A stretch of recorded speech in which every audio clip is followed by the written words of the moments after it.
Amigos, amigas, friends, my friends, everybody. You know who this is? Of course, this is Thunder Rosa. And I want to introduce to all of you guys, all of you, this absolutely amazing channel. This is the Dre 41 Gaming channel. And if you haven't seen this, guys, you are watching Dre 41.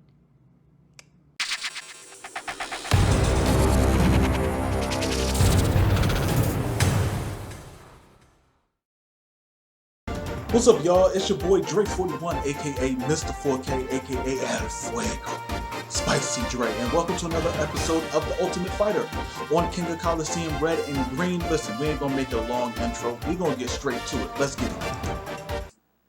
Yeah, y'all know what time it is. Like I said, each of these videos are gonna be around, I want to say like 20 minutes or so. So you can take these videos in. You don't got to dedicate a whole hour and a half to one video. You feel what I'm saying? So that's what I wanted to do with this. We're keeping this tournament moving on. I want to see who's the best MMA fighter in this game. Point blank. Literally, that's the main reason of making this video. Last video I was talking about how wrestlers and MMA go together, or how sometimes learning one before the other is a detriment. In this episode, I want to talk a little bit about like my favorite MMA fighters who had potential to be top professional wrestlers. Number one, Quentin Rampage Jackson. He had the look, he had the ability, he also had the charisma, and he can talk. Now, it's not like he's gonna cut some in-depth, mind-bending promo. He's not gonna do that, but he's gonna trash talk you under the truck. Like, that's what he's gonna do. And I think he has such an incredible character, especially like when he howls before he starts, or after he wins a match. And it's just like, that was so dynamic back in the early 2000s. And I really think that, he had his mindset on winning by boxing and, just sticking with that as opposed to like really learning the minutia of MMA. And that kind of pigeonholed him up to a certain degree the further he got in his career. Don't get me wrong, that man was making moves in Pride.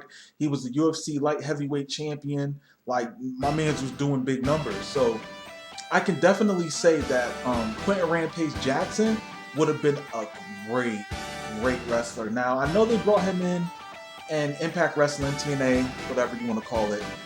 They didn't do much with him, which, I mean, come on now, but what did you really expect? I think they did like the A-Team on Raw. I think they did that, and like Chris Jericho was in the ring. I can't remember. It happened so long ago. And I just think that if they could have made so much money with that man, they really could have. Quentin Rampage Jackson was probably one of, if not the top MMA fighter or mixed martial artist that really could have made waves in professional wrestling. I really do. I don't think he would have made it if politics didn't play a big part. I don't think he would make it. Like, I know with like politics, he's not down for that. Like, he wants to just go in there. And granted, like, you got to explain to him, not everybody can win.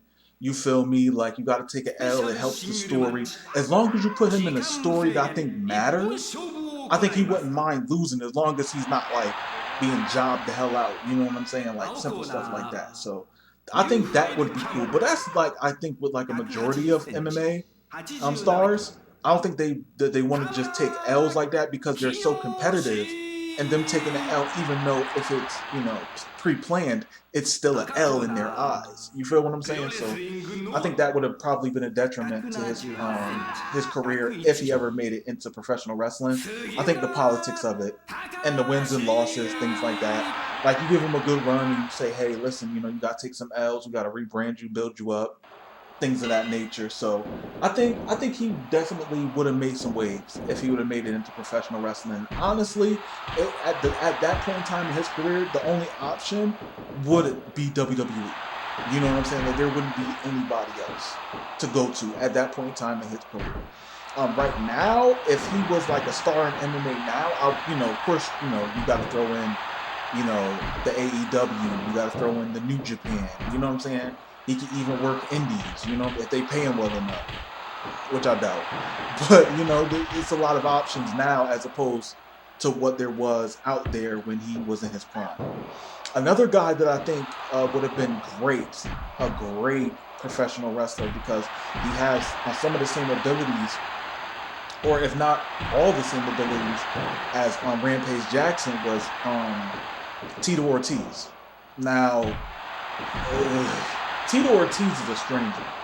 And the reason why I say that is because in WWE, what I think they would try to do is try to build him as the next Eddie Guerrero, or a replacement for Eddie Guerrero, or a Mexican, you know, wrestler. And even though Tito Ortiz does have, you know, his background, or goodness, he has the bloodline of, I don't know how to say it, words, things of that nature. He's Mexican. He has a Mexican descent, right? Of Mexican descent, right? I think he wouldn't want to be put in that bubble. And I think there would be a lot of pushback with that. I think with him, he would politic to the highest extent, I think. I think with him, it would be too much politicking. And he would definitely not want to lose. I think with him, it's he has that look once again. And a lot of the top MMA guys, you can always say they have that look that can go into professional wrestling because they're top earners. They know how to talk and they're performers. You feel me? Damn, he watched him pretty quick. Okay, on to the next one. All right, so the next one we got is Antonio Minotauro Nogueira versus Ogawa Naoya. Let's get to it. I said his name wrong, but it's fine. But yeah, so back to what I was saying. Tito Ortiz, man, definitely one of the top guys who I think I would have loved to see wrestling. I don't think his career would have been long. I don't think it would have been something that he would wanted to do for an extended period of time. Maybe you would have been able to get him for 7 years, 8, maybe. I'm assuming it's based on booking, because honestly, I feel like with him, if y'all not paying him enough and y'all not having him win enough, then he ain't running with it, to be completely honest. What's another guy? And I know I'm using some guys from the early 2000s, but I wanted to go with them first because, I mean, you got to see the Ken Shamrocks, you got to see the Dan the Beast Severins, you got to see the Don Fries, you feel me? You got to see them in professional wrestling. So, you know, we're skipping past the 90s and going to the 2000s. So we already did Quentin Rampage Jackson. We also did Tito Ortiz. The next one I'll have to say is Chuck Liddell. Chuck Liddell is definitely one of them. I mean, once again, the look. And you're always going to find like these top guys in MMA who always have that look that they could be a professional wrestler. That mohawk, the Fu Manchu. Is that a Fu Manchu really that he has? Because it's kind of like a full beard, but he cut like the chin part a little bit in the middle, which is whatever. The mustache, I don't know. But yeah. I would have loved to see Chuck Liddell do some wrestling. Like, I feel like he would have been one of those guys who would have stuck it out for the long haul. I feel like he would have made himself a legend. I don't know, he just has that look where I just think like he would just stuck with it. Like, let's say, for instance, like he injured himself in MMA to where, you know, he couldn't, you know, compete in, you know, the fashion that he wanted to, but, you know, he had to move over to professional wrestling. I think he would have been a big name. I honestly feel like he would have been a big name. I think he would have been like good. Like, real talk. I think he would have been good. What else? Another guy, let me see, from the early 2000s. Another guy would have to be Anderson the Spider Silva. No. I think he would have been good coming in, doing a couple of years, maybe 3 or 4, getting his feet wet, and do commentary if he learned full English. Like, I feel like he would be good at like color commentating. I feel like because he knows such the little minutia in regards to striking and grappling, you feel me, that he would have been really, really great at commentary. I know some people would be like, yo, he would probably been a good wrestler. I don't know about that. I think he would have been, on a scale of 1 to 10, I think he probably would have been like a 7, 7.5. I don't think he would have been a full 10. I don't think he would have had like a legendary career in professional wrestling. I think it would have been something that he came into, learned the business, and been a good color commentator. I think that would have been good for him. Who else? Who else I think would have been good from the early 2000s in MMA? I can't really think of everybody because it's been so damn long. You know, notable names. Forrest Griffin. Not so much the look. I think the underdog. He almost had like a Sami Zayn sort of quality to him. If you think about it, like Forrest Griffin and Sami Zayn kind of had like that underdog sort of like character. I want to say, like, can we go with that? Let's run with that. If somebody feels differently, let me know. Wanderlei Silva. Oh, Wanderlei Silva. He would have been one of those like monsters. Like he would have been a heel. There's no like the only way he would have been babyface is if he would have been just a machine that people just started cheering for him. But I see him as a heel. He has to be a heel. Wanderlei Silva, like, come on now. Your nickname is the Axe Murderer. You can't be a babyface with the nickname Axe Murderer. Like it won't happen. You feel what I'm saying? So that's that. Who else? MMA. Oh, I'm about to say, I thought it was over. I don't know. From the early 2000s? Because I don't want to just start saying people's names. I want to also go based off looks. So it really doesn't matter if they had like a great career in MMA. It's just if you would have moved them over to pro wrestling, do you think they would have been a good draw? And I'm thinking, who else from the early 2000s in MMA? I mean, like, let me know in the comment section below because that's very interesting to think about. Like, who would have been a good move for professional wrestling? I'm still thinking of early. Well, okay, let's skip early MMA. Let's go to current day, right? So males, let's start with the guys, right? First off, I mean, the number one, Conor McGregor. He's small though. Like, he would have to be like a special match because, wow, wasn't that rope break though? Let's get to the next. I hate him. All right, so now Yoshi Takayama is going up against Ogawa Naoya. Let's see who wins. All right, so back to what I was saying. Conor McGregor is small, you know what I'm saying? But he's a talker. He has that swag. He's a draw.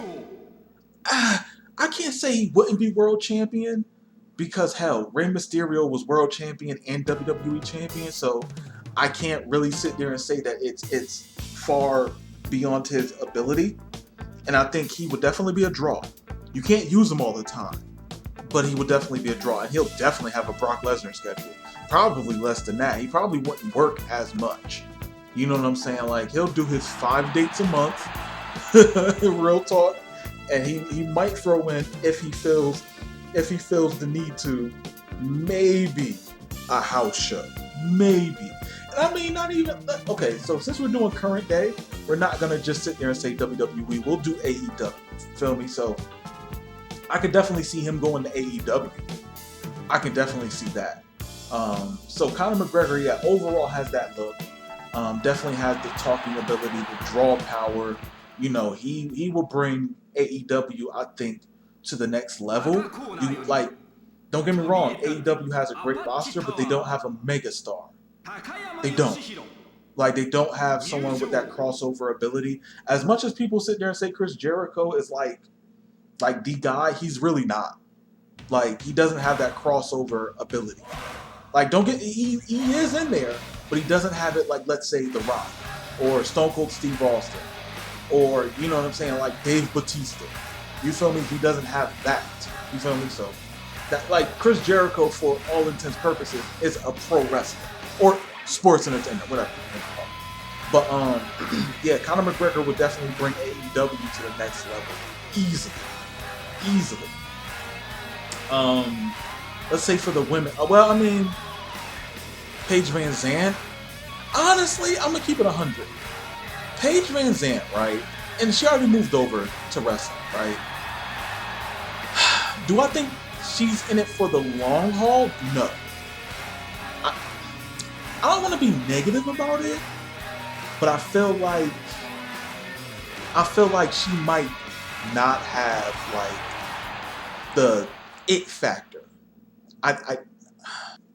It's just difficult to really say like for a performer like, yo, they really got it. Now, did she do great in her initial match? She did okay. I'm not gonna say she did great. That Michinoku driver looked like she paralyzed Tai Conti, but it might have been the camera angle because it almost looked like it was really jarring the way she did it as opposed to how she was training. I think okay, I'll say it like this: the only way Paige Van Zandt is ever gonna get really, really good at professional wrestling is if she stops this bare knuckle fighting. And it's one thing if you nice at it, you feel me, you get your W's, but she doesn't have no wins. Like she hasn't won a bare knuckle fighting match. She hasn't. She got washed. And I mean, like she got worked. And it's just like, I feel like if she really dedicated her time to learning wrestling, she'll be more successful at professional wrestling than she would ever be at MMA. Because, I mean, think about it. Like, she started in UFC. She started in UFC and she didn't make it there.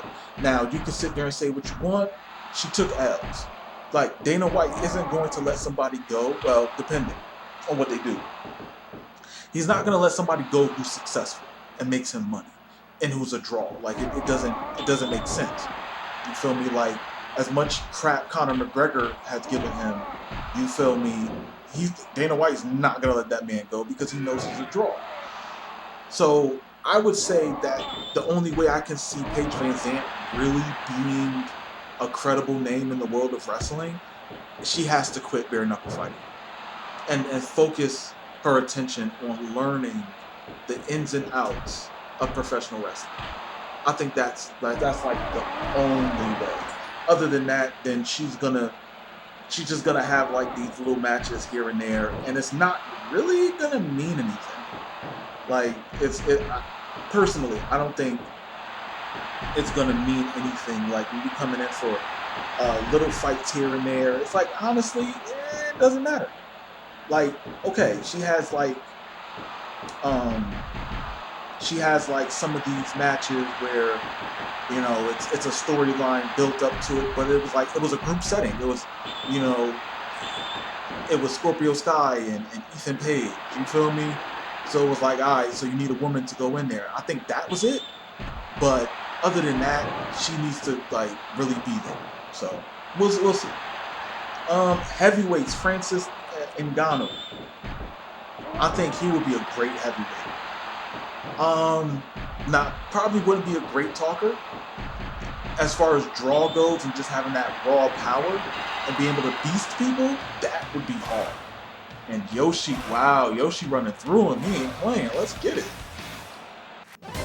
All right, the next up is Koi Saito going up against Tamura Kiyoshi. Let's get it. All right, so continuing on with who I think would be great MMA fighters or MMA stars to go over to professional wrestling. Another name, and she was spotted around a lot of wrestlers. I think she was also on AEW. I think she was Amanda Nunes. She would be good too. She would be awesome. I think she would do really, really well. Now, once again, we're talking about long haul, right? And it's difficult for me to say women will have a long haul career because, I mean, if you think about it, like a lot of the women, I mean, some of them have 10-year careers and that's it. Like Natalya been in WWE long as hell. You feel me? Because number one, she doesn't want kids. So and that like doesn't stop. And if you have kids, I'm not sitting there saying that stops you from being a professional wrestler, but that definitely says that you're not going to miss time. You feel me? Like, you have that consistency. You're always there. Like a guy can sit there, have a baby, he still wrestles. Just takes a couple of days off or a week off, and he's back at it. You know what I'm saying? It's not like he's missing. You know what I'm saying? There ain't gonna be no woman who's pregnant and wrestles throughout her pregnancy. You dig what I'm saying? So that's kind of what I mean by that. It will be cool for Amanda Nunes. It's just about movesets. Just because you're an MMA star, you don't necessarily have to run that whole gimmick of just utilizing MMA moves because we've seen it. All right, like you got to bring something more to the table. You got to do some slams. Of course, I expect some suplexes. Of course, I expect full mount strikes and some strikings and stuff like that. So that's cool. You feel what I'm saying? Like I'm not even stressing about that. Cain Velasquez, we talked about him already. Missed opportunity by WWE. They're idiots. Rashad Evans, definitely worth it. Stipe Miocic, yes. Stone Cold Stipe. Stone Cold Stipe. Yeah, definitely. Definitely a heavyweight. And there's a lack of true heavyweights in the world of professional wrestling. Like the heavyweight division has gotten lighter and lighter and lighter as time goes on. Now, don't get me wrong, you still have your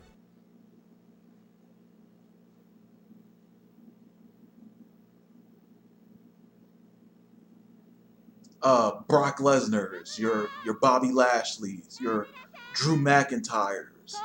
You feel me? Like you got your Roman Reigns, your 260 plus. You feel me? You still have those. But I mean, like, as far as height-wise, stance, you know what I'm saying?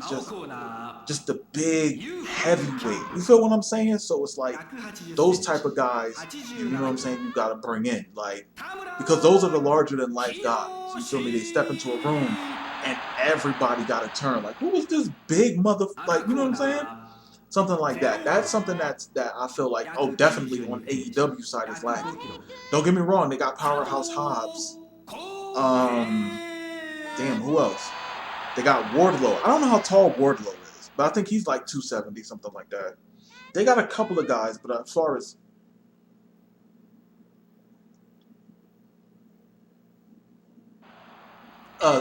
height goes, I guess that's what I'm going for. But yeah, man, it's so many different MMA stars who I feel like can make it. And once again, I'm checking to see what you guys think. Like, do you guys think who do you think for MMA can make it in the world of professional wrestling? And I mean, it's a lot of things. I think because you're going from a competitive sport to a worked sport, and it's like you got to think like, all right, well, you got to accept going out there and knowing you're going to take that L. And you're working with that other person to not hurt them. You feel me? And it's like, what guy or woman goes into it? I mean, it's taking you out of the world you're used to.